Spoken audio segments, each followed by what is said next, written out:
Hello, red shirts, and welcome to Follow Me and Die. I'm your host, Larry Hamilton, and today is a new episode in my series Roll20 for the Absolute Beginner. And this episode is about waypoint movement and a token's last move.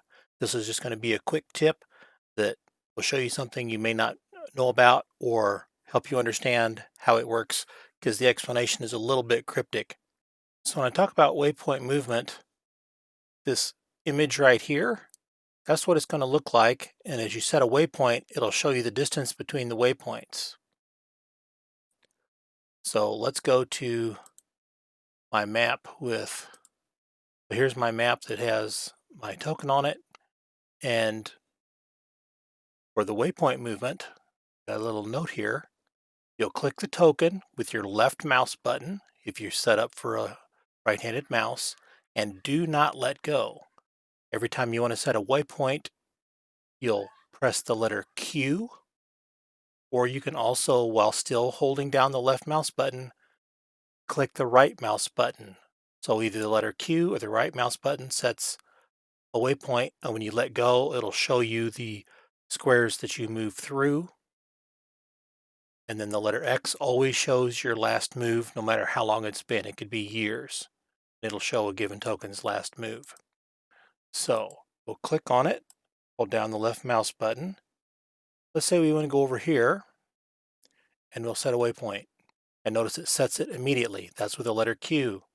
Then let's run over to this corner, and I'll use the right mouse button. Then we'll come up here, set another one.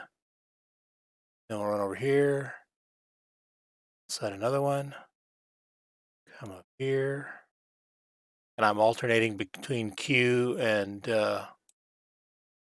right mouse button. Then when you let go, if you press the letter X, it'll show you all of your waypoint movements. So now, if we bring another token on the board,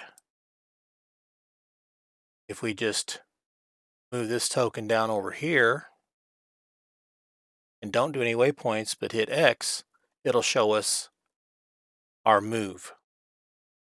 Come back to this one, hit X, it shows our waypoint move. So as soon as we move again, it'll no longer show us this waypoint move, but this is a great way to avoid arguments about could your token make it? Can you walk through certain things?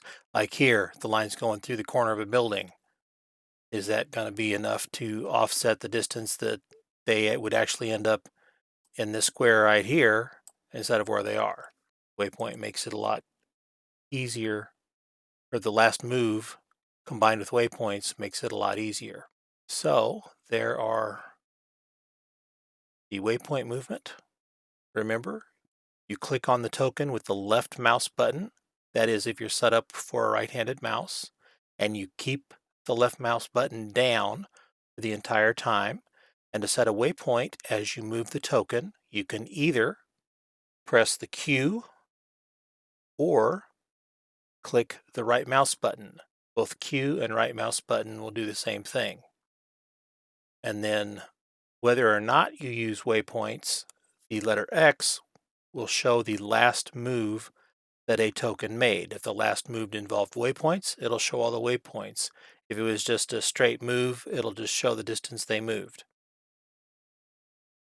And there is no time limit for how long it will remember the last move. If you had a game that you haven't played for a year and you go back, you can see what everybody's last actual move of their token was the last time they moved their token.